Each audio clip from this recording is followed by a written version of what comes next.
And we are back.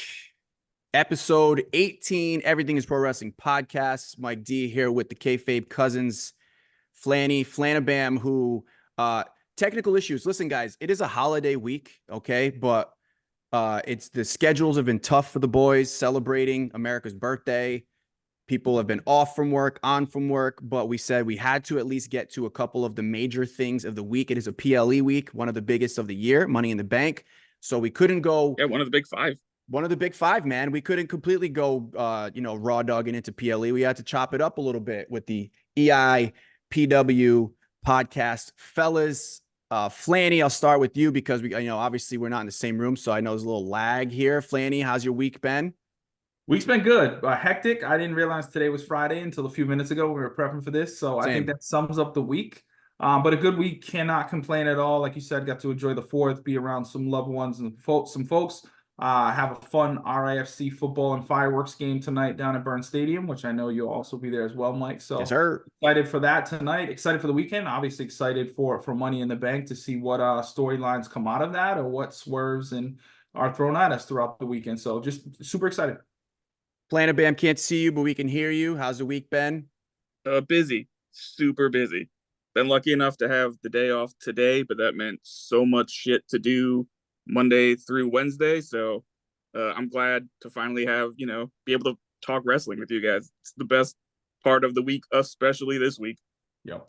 Absolutely, man. And there's so much to catch up on. This will be a shorter version of the pod. We'll be back to full-length episodes next week, but we had to just touch on a few of the major things. And we'll start from with a week ago today, SmackDown. I mean, we know the Timu Bloodline, as our friend No C like to coin them. A lot of animosity within the ranks there. And the wise man, Paul Heyman, has been feeling some hot water boiling underneath him. And with the introduction of Jacob Fatu the week before, getting very nervous because he's a little unhinged. Well, after teasing all through SmackDown that Jacob Fatu was not going to be a problem, Solo said he sent him away. He's too dangerous. We saw at the end of SmackDown that was far from the truth. And the wise man did not claim Solo Sikoa as his tribal chief. Flanny, everything that happened after that, give us your reaction to kind of, my God, like Paul Heyman is even alive. Yeah, it was incredible. It's cinema. I know the term gets thrown around a lot. We've thrown around before, but this was cinema. I mean, you as you mentioned, they dropped the Easter eggs all day in terms of Jacob's not going to be here.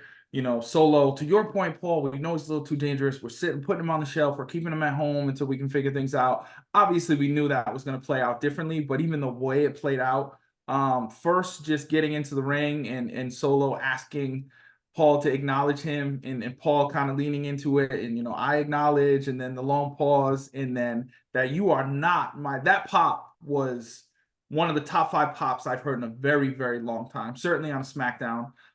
Certainly not necessarily leading up to like a main event or I should say a WrestleMania right after. It was exceptionally well done. The facial expressions, obviously from Paul, from Solo. I love that Paul hasn't shaved in what looks like weeks. He looks deranged. He looks like he hasn't slept. Seen a shower. He hasn't seen a razor. He hasn't seen his family, which again is just Paul. Perfect. Just leaning into the character and becoming the character, which we know he's so good at. The pop was amazing, obviously leading into Solo Spike, and then ultimately the visuals of Paul Heyman being lifted up on the shoulders of the Samoan werewolf with the Tongas beside him, the facial expression, just how red he was. Looked like his face was gonna pop. He looked like the Kool-Aid man there for a minute. And that the bump was also insane. I still am worried that he has not recovered from that bump, or he won't for a while, the way he took that. But kudos to Paul. I mean, he's a champ. We talk about him weekly, obviously, in the storyline, and he just gets better and better. And I think that the boxes tick as Paul goes. And I can't give him enough credit for taking that bump at his age. To be like, you know what, for the storyline, this is going to make it so much better, and just lean into it. Now, the chants of "We Want Roman" are just getting louder and louder every week. And we've talked about, when Roman comes back, where's Paul going to be aligned in this? Is he going to be aligned with Roman? Is he going to be maybe outside of the bloodline with another person? Maybe a CM Punk, maybe a Brock Lesnar.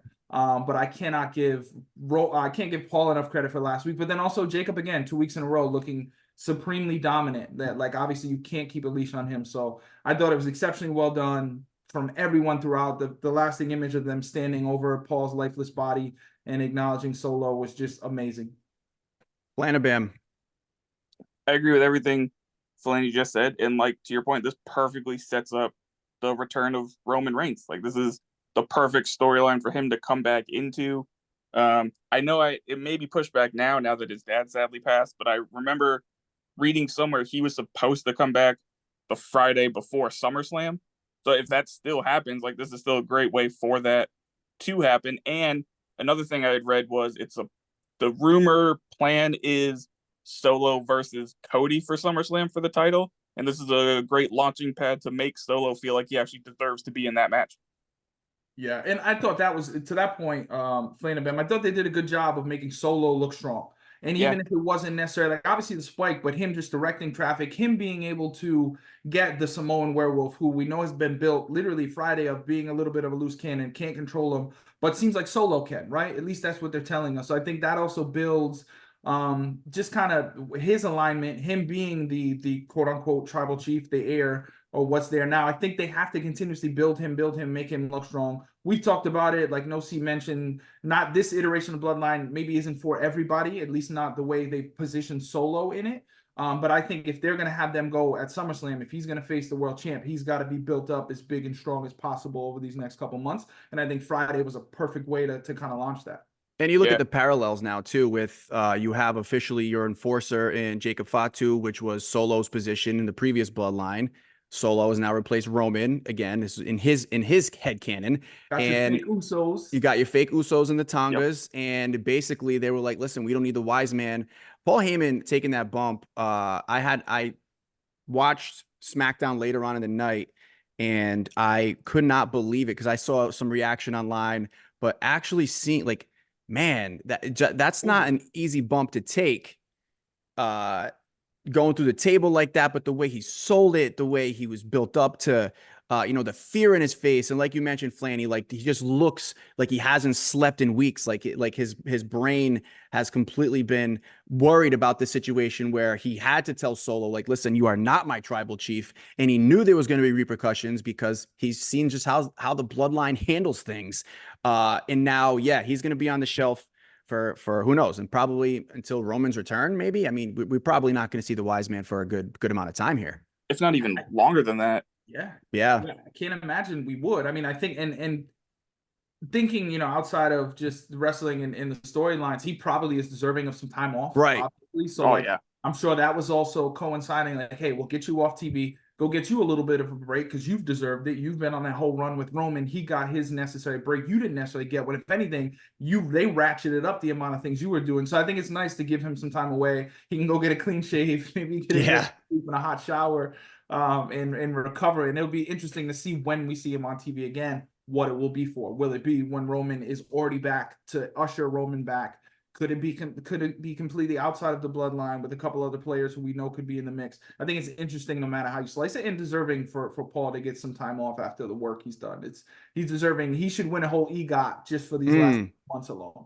Absolutely. Also, I'm probably, I mean, you can't see me this week, but I think people who know what I'm look like, I'm the last one to make this comment, but I don't know if you guys noticed or not. When he took that spot through the table, I was like, man, he really looks like the Penguin from Batman. Yeah, he did. He was pretty round. He does look like that. Really right. And the bump folded him in half. Yeah. I'm like, he's not, I don't think his body works that way, but no. I've never seen a sphere folded in half before. It was the first for me. But it was wild. Yeah, he looked pretty round, but he took that bump, man. 58 years old. As a guy that's just holds a microphone, he did a really good job, man. And I'm excited to see kind of the direction that goes. And we're going to talk about the Money in the Bank card in a second and some of our theories around the Bloodline in their match there. But we do want to talk about one thing specifically from Monday Night Raw, which was the Wyatt Sicks. Had a couple of segments there. The first being they're continuing to haunt Chad Gable. Chad Gable trying to be big tough man. All of a sudden, the Wyatt Sicks make their appearance in a very dope way, with kind of the silhouette of each member appearing underneath these blinding lights as he's trying to make his way through the crowd. Not safe anywhere, Chad. And they're onto him. This is one of those things. And now he's scrambling. He went and chatted with Otis and saying like, Otis, man, like, listen, like if this was happening to you, I would have your back. And Otis is like, dude, I'm done, brother. Like my hands are clean. You're full of shit. I've been down this road before. And you know, Chad's trying to guilt them in, but I think it's a really good way of using the Wyatt Sicks and using them as like this fear tactic for somebody that's like, you know, no good in their eyes, right? It's very Saw-esque, where like where Jigsaw was always like the people that he would torture were like these people that he thinks were not good to the people in their life. And that's kind of where Chad Gable sits in this whole situation. And then we get another VHS hand delivered by Nikki Cross and leads to another segment. But before we get to that, Flanny, your thoughts on kind of the Chad Gable segment with the Wyatt Sicks? Incredibly well done again. I thought the way I love that they've kind of centered on Chad Gable. And I think to your point, Mike, of, you know, the Wyatt Sicks, they're all about this. You would think, right, the structure, and they're going to come to mess things up and they just want to wreak havoc, etc. But things that you would typically see of a heel faction. But I think that's where they can ride this line of like, no, Chad is clearly the heel here. We're here, you know, not like a Robin Hood, but we're here to do good. We're here to, you know, those people who are doing bad, we're going to confront them, out them, and brutalize them, because ultimately that's what they deserve, whether you like it or not. That's what should happen to them. So I think they played it perfectly with Chad. I think Chad's perfectly positioned there, where so many people are just either over him or frustrated with him or mad at him for the character he's playing. So it's a perfect way to throw the Wyatt Sicks out there and get everyone to gravitate towards them, regardless of what side of the fence you teeter on. And the way they did it was perfect. The thing that jumped out to me was the silence in the crowd. The entire time Chad was navigating around the crowd, you know, in the stands towards the backstage area, there was, you could hear a pin drop. There wasn't nothing. And, people you know, are invested. Yeah, usually when you see wrestlers in the crowds, particularly, you see crowds kind of gravitate towards them and say things and trying to jump in the camera and get their shine. None of that happened during this, because everyone was just so enthralled, and I think probably a little bit scared to even move and breathe at that moment, because they didn't know what was coming. So I think, again, perfectly well done from a cinematic standpoint. Chad leaned into it perfectly as well. I think he's done an awesome job with this character. I know we talked about it a bit. I think, even to your point, Mike, of him talking to Otis backstage, are they departing from that storyline more and more? It seems like it, which worries me more for Otis than it does for Chad, because obviously Chad can work this angle as long as he needs to, and I think he would excel in it. But it is going to be interesting to see how they keep doing it. It looks like they found their target with Chad, and I wonder if, do they, over time, you know, do we see them in the ring? Probably not in the ring. Do we see them kind of end their chapter with Chad before they move on to the next person? Or do they kind of build up a stable of people who they begin to torment all at once? That's what I'm interested to see now. Bam? Yeah, I think they probably are just going to run through Chad first. I have that feeling like it's going to be like one at a time type of thing. I thought it was incredibly well done. I liked how, you know, the 3 exits he had, they were all blocked up. That was a really nice touch, so he couldn't get out. He has to go through the crowd.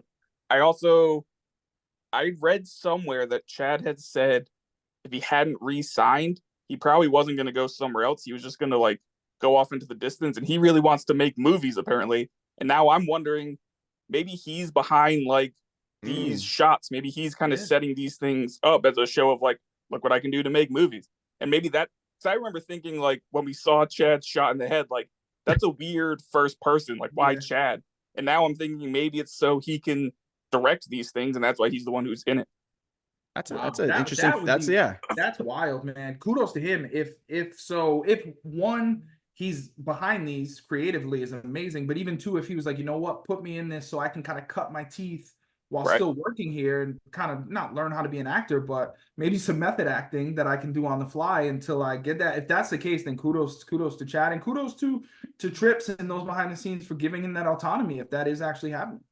Right. I should also say that's just my speculation. We don't know that that's the case, but I mean, the fact that that quote comes out from Chad, that he wants to do filmmaking, he wants to make movies, and then all of a sudden he's involved in the most cinematic storyline out there right now. Like, it kind of feels like maybe he is involved in the directing process of it.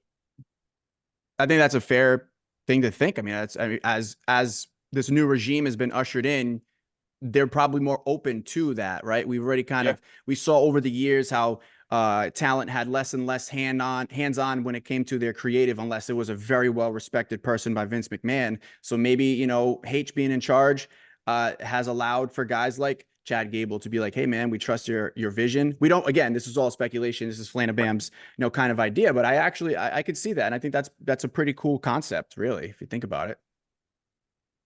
And it shows that they trust him to be involved in the Wyatt Sicks first major, introduction to the WWE universe. So, but then later on, you see another segment, Uncle Howdy interviewing Bo Dallas, and we get another look into kind of where Bo Dallas's head is at, in kayfabe, of course. But there's a lot of like truth behind some of these promos that are being cut, where he's kind of like, hey, they wanted to forget me, or they wanted to forget us, like the Wyatt Sicks, right? They wanted to forget us. And he kind of mentions how people that forget their family or leave their family behind, they need to pay for that. Like they need retribution. And again, the parallels between Chad Gable doing with what he's doing, to Otis and Maxine and Tozawa. And now you have the Wyatt Sicks being like, the Joker, or if you will, or Jigsaw. Like, this is what's wrong with these people. We need to show them that this is wrong. And again, something that Uncle Howdy had to pull out of Bo Dallas, where he didn't want to talk at first. And then finally Bo Dallas opens up and he goes, there you are. He knows deep down what that's supposed to sound and feel like, or what he really wants to say. So again, great piece of just captivating. I mean, you can't take your eyes off of it. I like using my wife as like a living example of when television is good, because she's just kind of hanging out next to me and not really paying attention. But during that segment, her eyes are on the TV because she's like, what is going on? Like, I need to know what's happening here. So Flanny, I don't know if it was similar for you, or that was your similar interpretation of it. No, I thought it was awesome. I know we talked a little bit before we started recording about, the members of the Wyatt Sicks and why that really resonates. Not only for Bo, I think we all know with Bo's kind of career trajectory, how he's been positioned or not been positioned, and kind of left to just fleeting a bit. I think that perfectly sums up his character. But I think you look at Dexter Lumis, you look at Nikki Cross, you look at Joe Gacy, similar people who've been positioned in stables or factions before, where they've never been the main person, or they've never got the main push, or the faction has moved on to bigger and better things and they've maybe been left by the wayside. So I think that resonates with the entire group. And also it's good to hear them actually say that. Naturally, us with the pod, other folks who are fans are thinking of so many different ways, and not necessarily putting words in their mouth, but trying to think of what it is. So I love that they're being very direct and clear, and putting Bo and putting Uncle Howdy there and saying, no, this is who we are. This is what we're here to do. I love that they're being direct with that. And also because it's coming across so well and it makes so much sense. And I think the one thing that is interesting, I know we talked a little bit about this last week, where Triple H mentioned both the Bloodline and the Wyatt Sicks in the same conversation, to that point of talking about family and not being good to your family, or maybe not. I wonder if that is alluding to potential Bloodline, right? We think of the biggest family in wrestling right now is the Bloodline. So is that even some tea leaves and some Easter eggs for long-term booking, to where that may come to fruition and we may see a face-off, one side the Bloodline, one side the Wyatt Sicks? We talked so much about War Games being a potential Bloodline Civil War. What if maybe that isn't the case? And what if the Wyatt Sicks is built up to be that stable to then go against whatever iteration of the Bloodline we do ultimately see? Regardless of where they go, I'm excited. But that was one little thing that I took away from that specific segment. I like that. Yeah. Flanabam. I agree. It was really, really well done. I thought they were going to. I thought it may have been like I kind of thought each week maybe it was going to be like a different member of the Wyatt Sicks doing the Uncle Howdy interview and like find out why each person is there, which we still could get. That still could absolutely happen down the road. But this was really well done. I didn't quite like it as much as I liked last week's, but doesn't make this not as good. It was still really good. I'm also wondering if they threw in that part at the end where like they merged into one person as like a, hey, all you assholes with that Bray Wyatt conspiracy theory, no, that ain't a thing. This is what we did. I kind of wonder if that was thrown in. I like the idea of them versus the Bloodlines in War Game, because the more the Bloodline storyline goes along, the more I'm kind of thinking my prediction of the Bloodline War Games is actually going to be next year, not this year. I think they're going to kind of try to space that out for as long as possible. So yes, I think them versus the Bloodline Wyatt Sicks at War Games would be awesome. Yeah, setting up for it, because again, this is very family themed. Wyatt Sicks in regards to, or just forgotten quote unquote superstars. So really cool stuff. again, this is going to be a condensed show today, so we got to skip. There was some other things that we'll definitely deep dive into next week, but obviously Money in the Bank is this weekend, and another, like Flanabam said, one of the big PLEs of the year.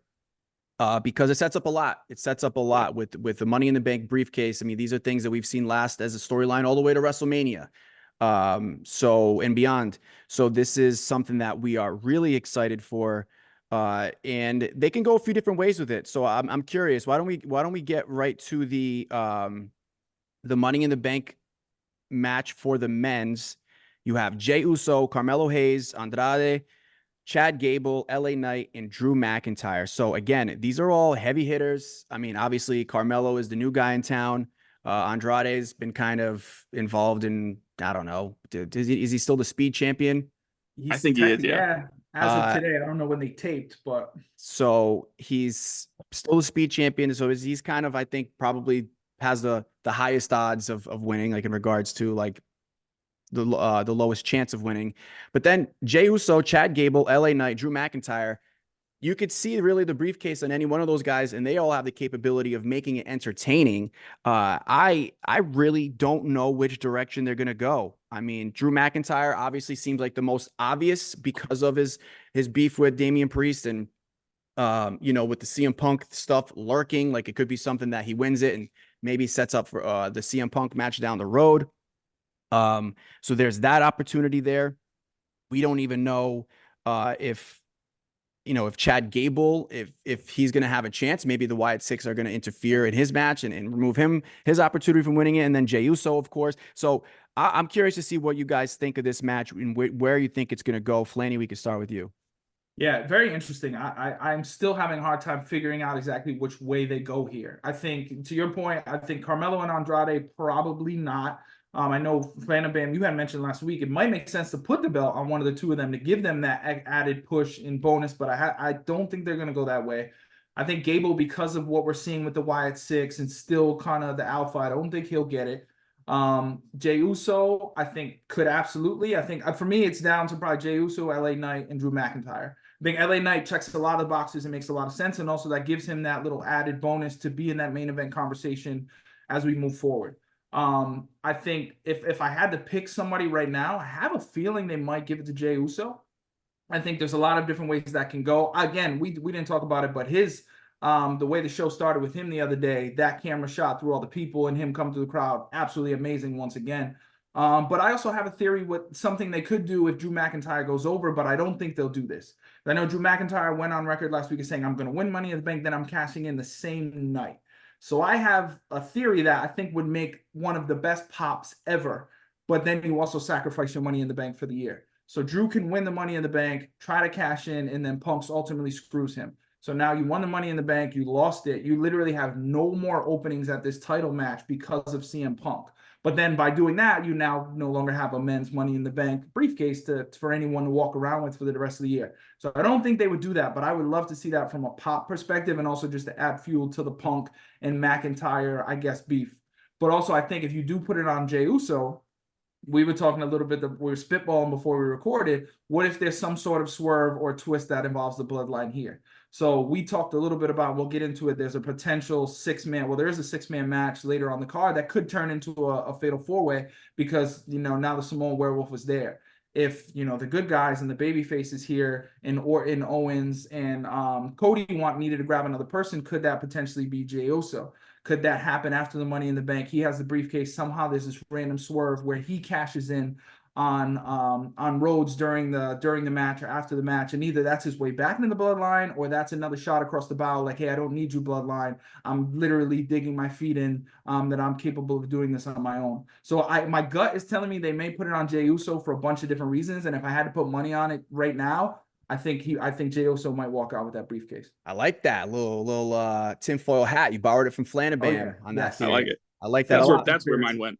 That's where it went. Yeah, Flanny robbed you, man. Kayfabe cousins. They can't keep their stuff together over there. Flanabam, what do you think?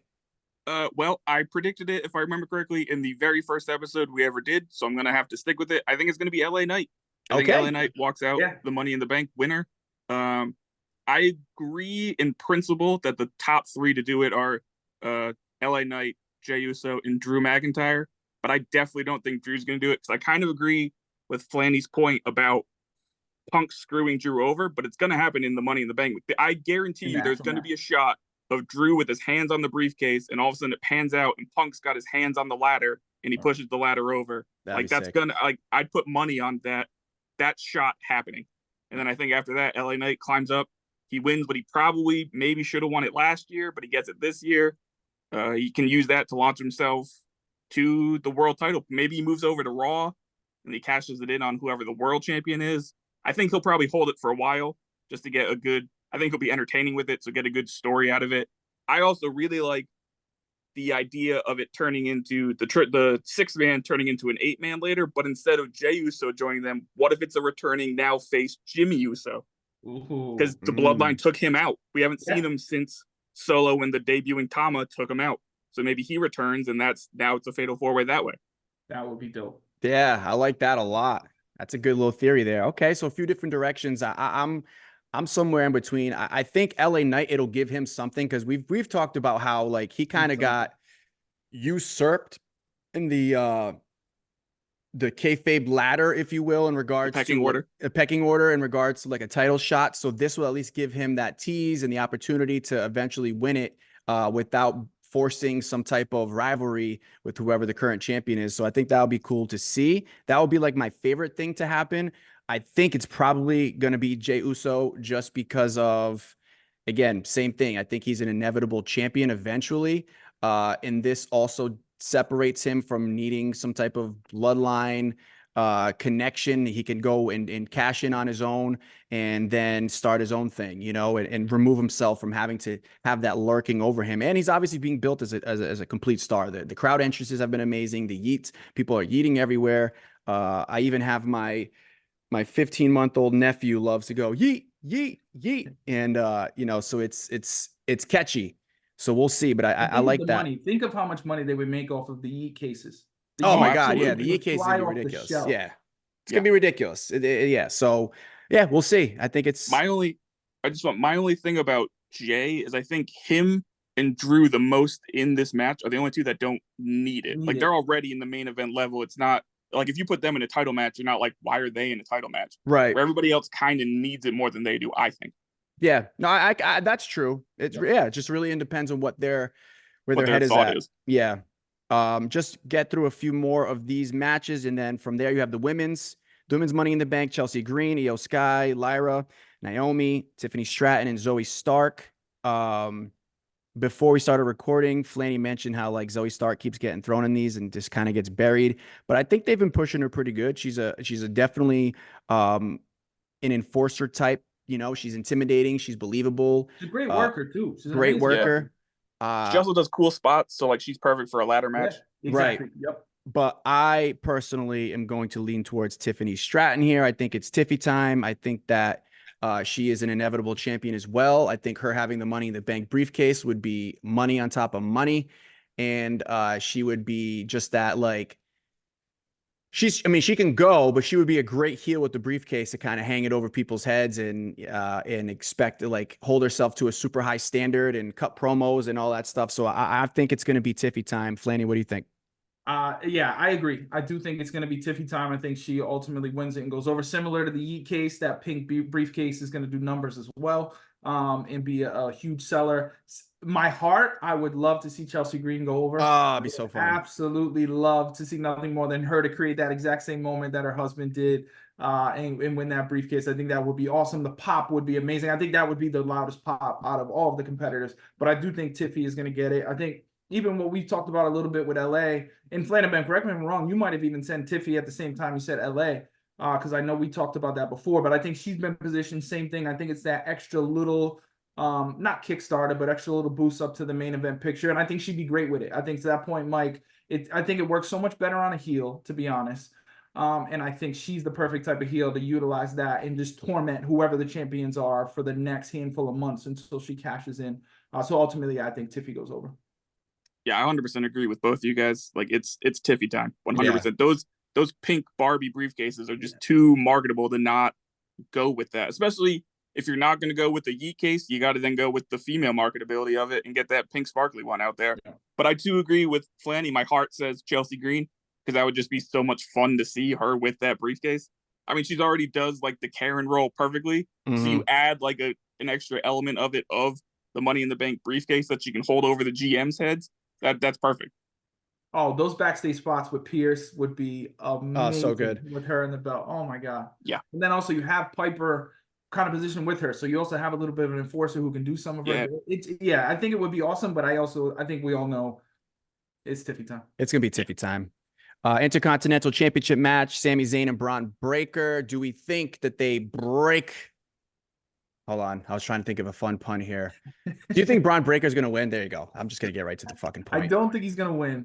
I do think this has the ability to be match of the night and steal the show, though. I'm really excited, especially when you're thinking there's 2 other ladder matches. So usually those steal the show. But I think this one's going to be awesome. I think Sammy's selling is going to be on 10 for this match, and Bron's going to lean in. I think one of his first big pay-per-view moments at the big card. I think he's ready for it.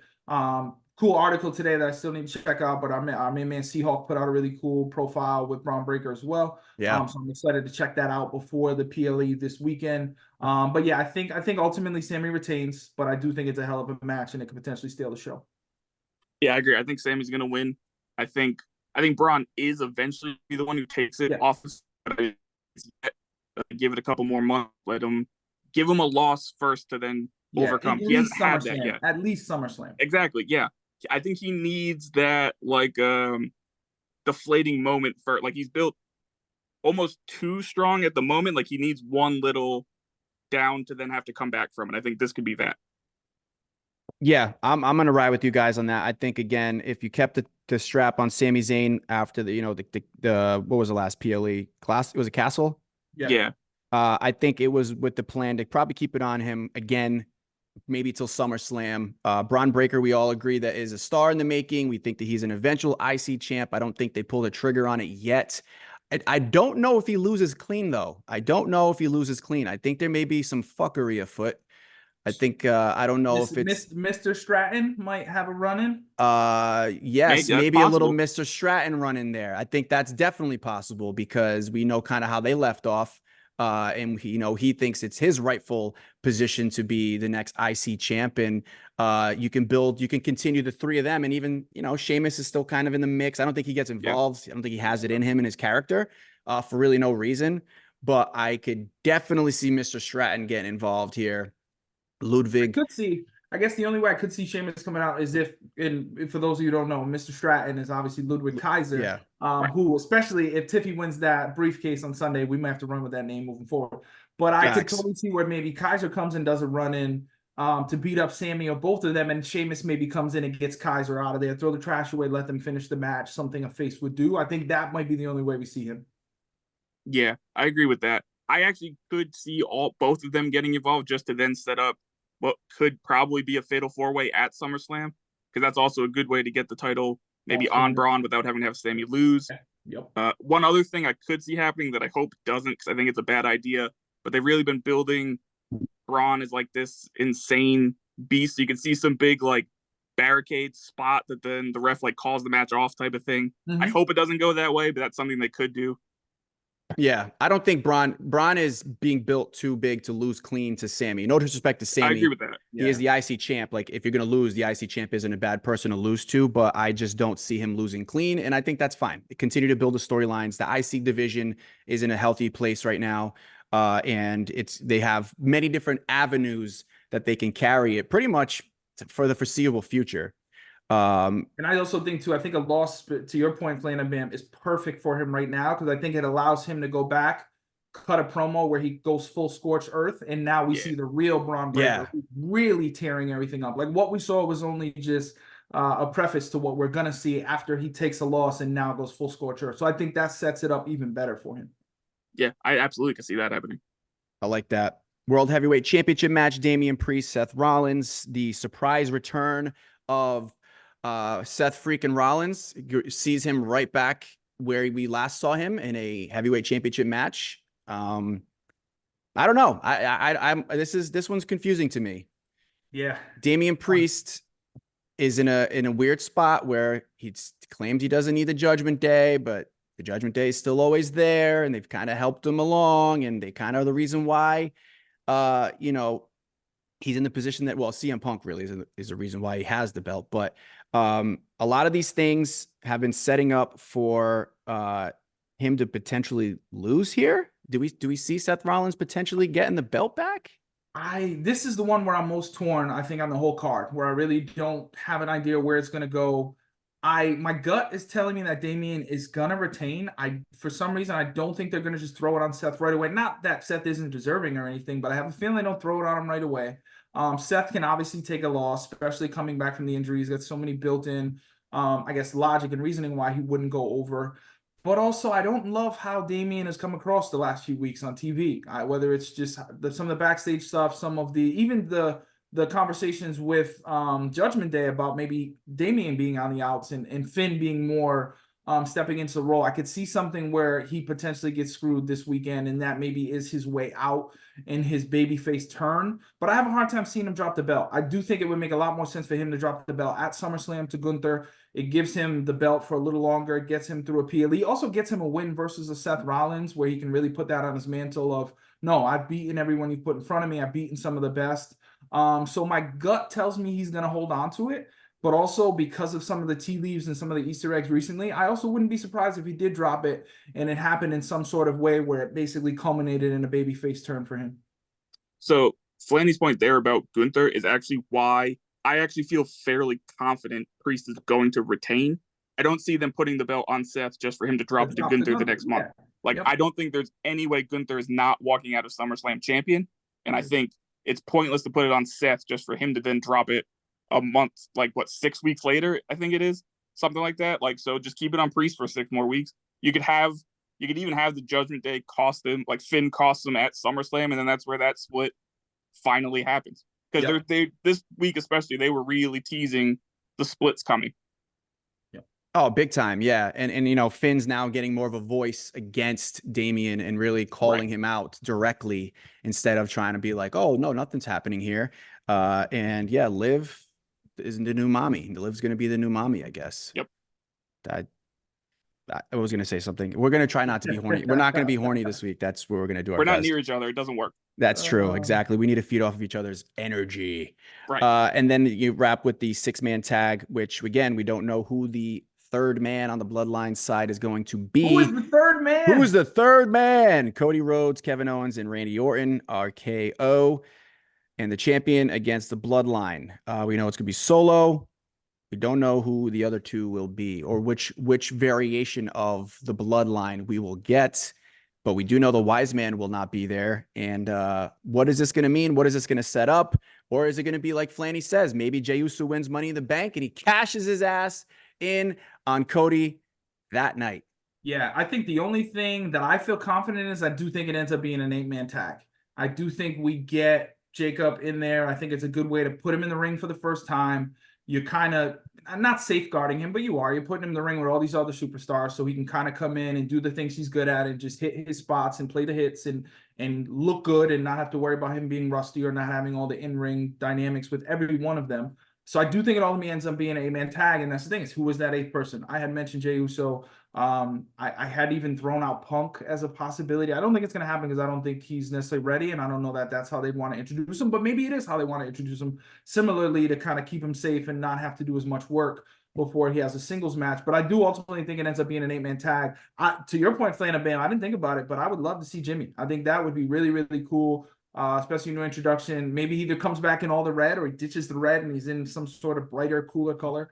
But yeah, I think ultimately ends up being an 8-man tag. Who goes over? I feel like the baby faces might go over, but I think to the point of if we are building Solo and we want to build him strong, I think maybe we can build it where the Bloodline does go over and they're standing, in the ring, end of the night, acknowledging Solo as the heir. But I do think regardless of how it plays out, I do think we get an 8-man tag. I could totally see the 8-man tag happening. I think that would actually be a lot of fun to see happen too. And what I think is going to happen, here's my bold prediction for Money in the Bank. I think this match ends with Solo pinning Cody to set up Solo versus Cody at SummerSlam. Solo gets you see him actually pin him and now give him the title match. Final which shot. He'll then lose to Cody at SummerSlam. Yeah. Well, Also, this probably won't be Solo's the main first... event, actually. Probably not. Yeah, probably not. But a shot of him standing over Cody, crunched over on the ground with the, throwing the one up. right? Yeah. Maybe even holds the belt over him. Yeah, could be the same. Could end the same way as SmackDown, where they're at the table. Maybe they put them through the announce table and they're still standing over all the carnage. But yeah, I think they're gonna book them to look strong this weekend. Yeah, I think especially if the plan is to do Solo Cody at Mania, the Bloodline have to win. Yep. Because then otherwise, why are you doing that match at SummerSlam?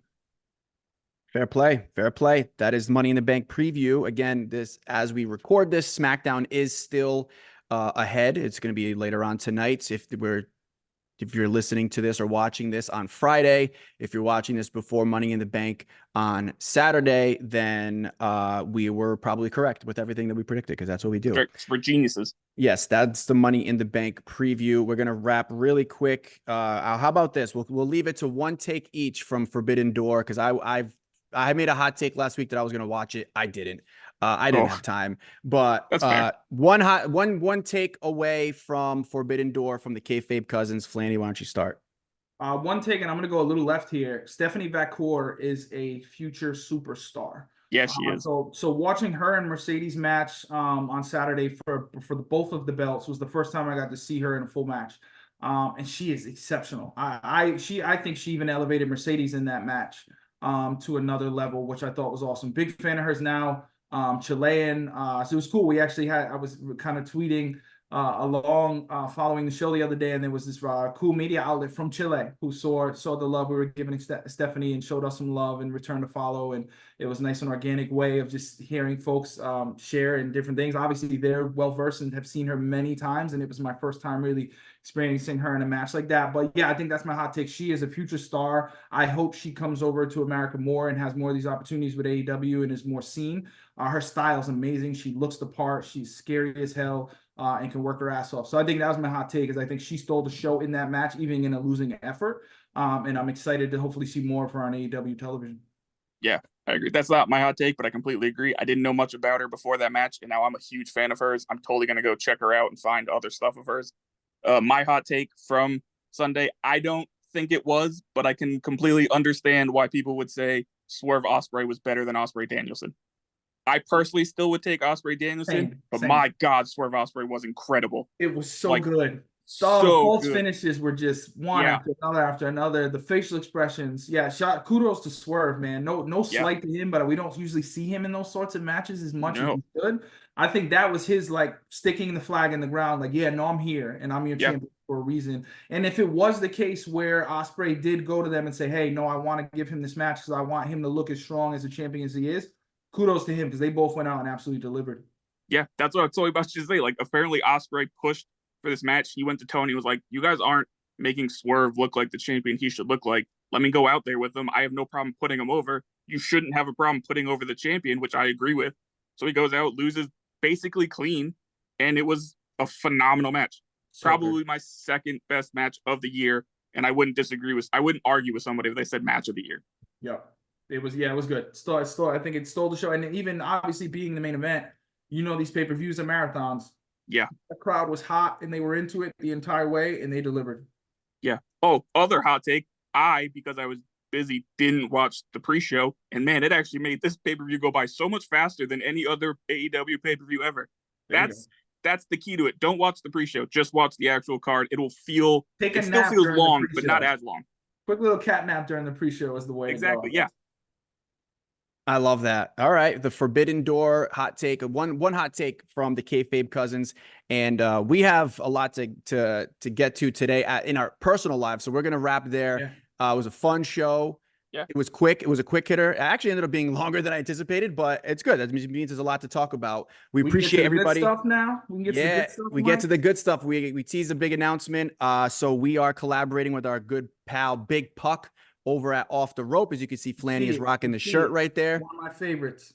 That's an incredible shirt. One of the best brands in all of wrestling, streetwear that you can find. We're big supporters of him, Big Puck, and he's a supporter of the show. He wants to do a giveaway for Money in the Bank. So in order to qualify for a free t-shirt from Off the Rope, all you got to do is follow us on X at EIPW Podcast. At EIPW Podcast. Follow us on X and subscribe to the YouTube channel. Everything is Pro Wrestling Podcast. That's all you got to do. You follow us on there, you subscribe, and we're going to pick a winner over the weekend. We will announce it probably on Sunday or Monday, maybe Monday. We'll give people the weekend to kind of check out the show. We're going to share this on socials as well. Big Puck will share it on the Off the Rope socials. And yeah, man. So we're going to continue to hopefully do more stuff like this and some more exciting things, because last week was a great reaction to the show. You know, one of our most viewed episodes. Yeah. And Shout out to Steve Fall. Yeah, Steve Fall.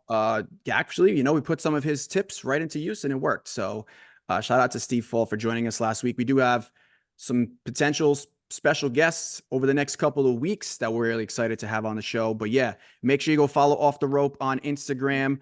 And then to qualify for this t-shirt giveaway from Off the Rope, all you got to do is follow us on X at EIPW Podcast, and then also subscribe on YouTube at Everything is Pro Wrestling Podcast. So, fellas, it was a pleasure. I'm glad we were able to get in an episode this week, even for through Zoom. Always the highlight of the week, even a crazy, busy, hectic week like this. This is like centering and nurturing. I feel like I come back to myself after these. It balances out. It balances out a little bit for sure. Continue to like and subscribe. Definitely. Continue to share with your friends, your wrestling friends, your non-wrestling friends, because at the end of the day, everything is pro wrestling. Fellas, we'll see you next week. Peace.